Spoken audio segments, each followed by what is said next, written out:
In this video, we are looking for the logical function like not function. Let's see. I have written some data on screen, true or false, some Boolean expression. If you want to negative of function or opposite of function, you can use the not function. For example, I written here true and I want the negative of this true. I write here not function just equal to not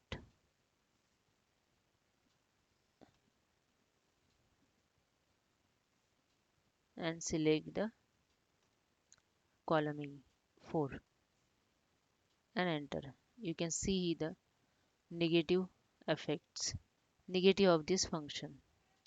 Now just drag this function. If you want any opposite of this function or negative of this function, you can use the not function. You can see here is true and its opposite is false converted in. And here false, it's not function we use.